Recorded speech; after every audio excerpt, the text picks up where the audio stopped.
Thank you and good afternoon. This is Sam Bond for Sam Sports Report. Today we're going to start with college basketball. Kansas, who played the best basketball last week in the country, will really finding out what Darren Peterson is. Some KU fans thought, though, they might have brought him back a little too early. That time will tell. I've seen it done with Michael Porter Jr., though, returning, though, later in the year, and they just doesn't seem like he has the same team karate. Players to watch out for in the game tonight: Jayhawks versus Colorado. Colorado, the hosts. The Jayhawks are 13-5. KU 19. Colorado is 12-6.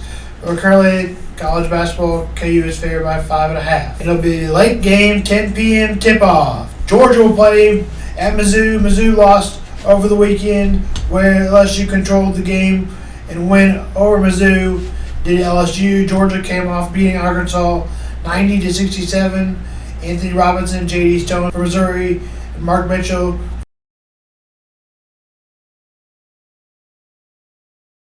Tip is at 8. Mizzou is favored by 8. Kansas and Georgia is barely in the polls. Kansas State has two bad teams at it again tonight. Utah and Kansas State. Kansas State is 0-5 in the conference. Utah is 1-4. Players to watch out for: P.J. Haggerty and Terrence. Kansas State is 8.5 point favorites. Kansas State needs to get its first win. Tip-off is at 8. NFL head coaching news: yesterday fired Sean McDermott for the Bills.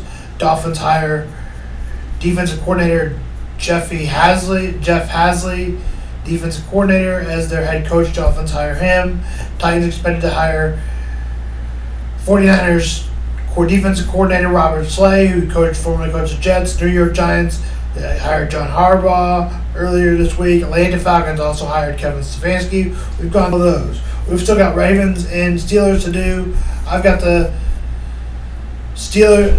Bills hiring Brian Dable, coach of the year and former coach of the Giants. Chiefs hired Eric Binmey by the Chiefs offensive coordinator.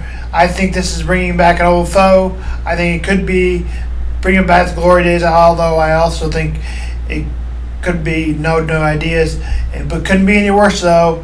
And we'll talk about running backs tomorrow. Today is Thursday. Today is Tuesday. We're going to go over disability of sleeping. Everybody has a problem with sleeping. Sleeping routine is what we need.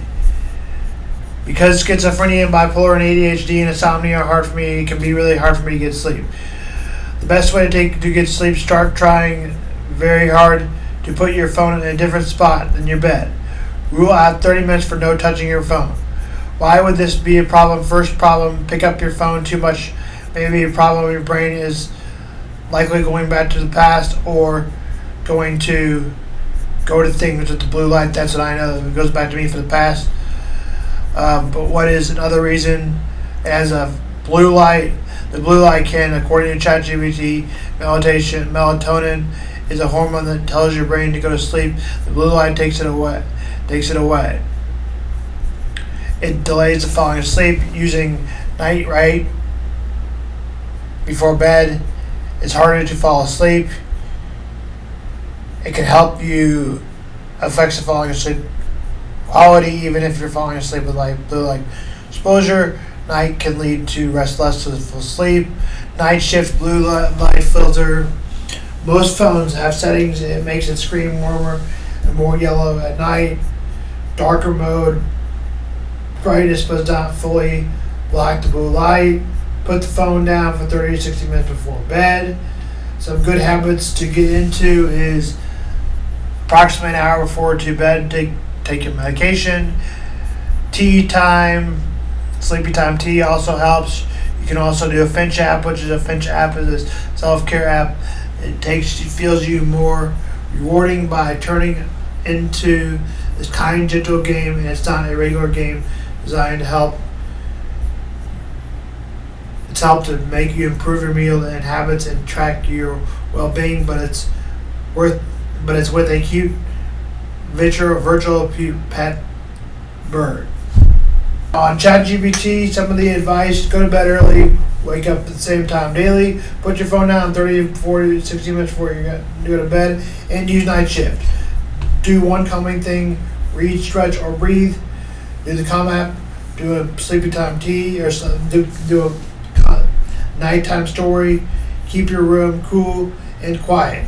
Avoid caffeine after mid-afternoon. Here's a video more about your sleep routine. This is Sam Vaughn for Sam Sports Report and Sam's Mental Health Day. When my clients come in for treatment for some of their challenges like depression, anxiety, or relational problems, one of the most common associated problems that they have is difficulty sleeping. This shows up as either having a hard time falling asleep, staying asleep, or just feeling tired all the time. Getting enough quality sleep can make your brain function much better, and you'll be better at solving problems and feel more self-control.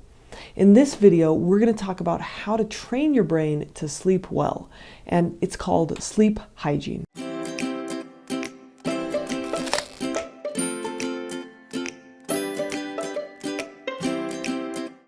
Hi everyone, Emma McAdam here. I'm a licensed therapist, and I just wanted to remind you that I've got in-depth mental health courses on udemy.com. Right now they're on sale for $9.99, so check out the link in the description. Okay, back to sleep hygiene. So sleep is essential for good mental health. Lack of sleep can actually cause mental illness.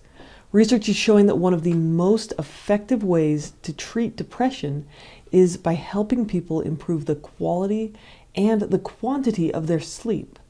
One study of people with depression found that after resolving their insomnia, 87% of them experienced major improvements in their depression. Their depression symptoms disappeared after 8 weeks of good sleep. So, how do we improve our ability to get sleep? We can train our brain to sleep better. Sleep hygiene means going through a routine that trains your brain and body to know when to sleep. So, like a muscle that strengthens with practice, sleeping well is a skill we can develop. Okay, so because you're trying to trigger the autonomic nervous system to start your sleep cycle, it's really important to use a routine. If you've ever tried to get a toddler to fall asleep, you know how important it is to stick to a routine. Adults aren't too different.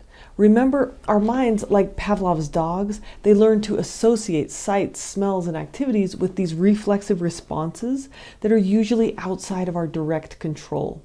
We can't force ourselves to sleep, but we can train our brain to know when to sleep. So, start by creating a wind-down routine before bedtime that the brain associates with sleeping. To do this, you want to keep a consistent schedule whenever possible, so try to go to bed and wake up around the same time each day. Dim the lights, cool the temperature, and decrease your stimulation. So, for example, do quiet activities like reading a book or taking a bath because these help trigger calm. Don't watch TV or exercise right before bed. Another thing you can do is have a routine for right before bed. So, for example, in the evening you do a snack and you change into pajamas, then you brush teeth and get into bed, read a book, pray, and go to sleep. In addition to a routine, there are some things you can do during the day that are going to improve your ability to fall asleep and stay asleep. Limit your naps during the day to less than 30 minutes. Cut out screen time before bed. So not only are devices like phones and tablets and TVs very stimulating, and this triggers the alerting system in the brain, but also the tone of the light emanated from your screen tends to have a bluish tint to it. And this is similar to the bluish light in the mornings. So again, this is a biological trigger to wake up. Research shows that blue-toned lights tend to trigger alertness, and red or yellow-toned lights tend to trigger calmness. So if you must use your phone or tablet before bed, check to see if it has a night shift setting. This will shift your screen colors toward the red and yellow range. Next, turn your screen brightness down as low as possible. And use the night setting for reading. And this makes it so your text appears as white letters on a black background. So many programs have this option in their settings. Also, put your phone on Do Not Disturb mode while you're sleeping, and don't check your work emails right before bed, or read anything that could be stressful, like the news or even your Facebook feed.